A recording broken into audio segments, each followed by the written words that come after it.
Hello friends, welcome to our channel Swati Fashion. আজ আবারও একটা নতুন ভিডিওর সঙ্গে আমি তোমাদের সাথে চলে এসেছি। তবে আজকের ভিডিওটা একটু ড্রয়িং রিলেটেড। আজকে এখানে দেখো তোমাদেরকে দেখানো হচ্ছে একটা কলকা বা মন্ডোলা আর্টের মোটিভেট ডিজাইন, কিন্তু সেই সঙ্গে আমি দেখাবো এখানে বিভিন্ন রকমের শেডিংস। আমরা সবাই জানি পেন্সিল স্কেচিংয়ের ক্ষেত্রে শেডিংসটা একটা ইম্পর্টেন্ট জিনিস। তো শেডিং করাটাও ভীষণ রকমের টাফ ব্যাপার, কারণ এক একটা জায়গাতে এক এক রকমের শেড ব্যবহার করতে হয়।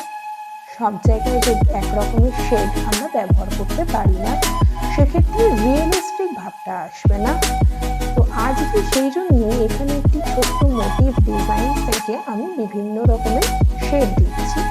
দেখো, প্রথমেই এখন যেটা দেখতে পাচ্ছি, আমি বর্ডার লাইনগুলোকে একটু ডার্ক করে নিচ্ছি পেন্সিলের মাধ্যমে, কারণ এটা একটা পেন্সিল স্কেচ, শেডিং, এখানে কোনো কালার ইউজ হবে না। সেই কারণবশত আমি বর্ডার লাইনগুলোকে যতটা সম্ভব ডার্ক করা পসিবল, সুন্দর করে ডার্ক করে আউটলাইন্সগুলো বের করে নিচ্ছি, সেটা তোমরা প্রত্যেকেই দেখতে পাচ্ছ।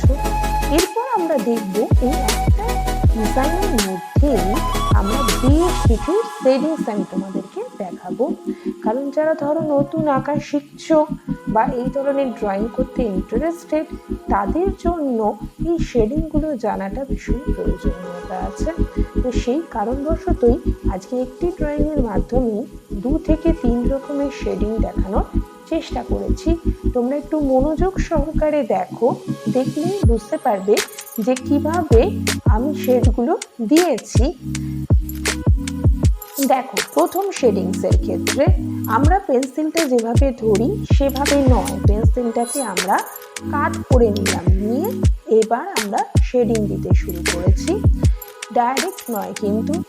এবার আবার পেন্সিলটাকে সোজাভাবে ধরে যে ফাঁকা জায়গাগুলো রইল সেগুলোকে ভরাট করে ডার্ক করছি। তাহলে প্রথমে পেন্সিলটাকে বেঁকিয়ে নিয়ে কিছুটা শুইয়ে নিয়ে আমরা শেড দেব, এবং পরবর্তীকালে যেখানটা আমাদের মনে হচ্ছে যে ফাঁকা, সেখানে আবার পেন্সিলটাকে তুলে শেড দেব এবং বর্ডার্সগুলোকে ক্লিয়ারলি ঠিক করে নেব। এটা হচ্ছে একটা ডার্ক শেডিং। এর পরের শেডিংয়ে আমি যাচ্ছি। সেম প্রসেসে আমরা দ্বিতীয় শেডিংসটা করব। এক্ষেত্রে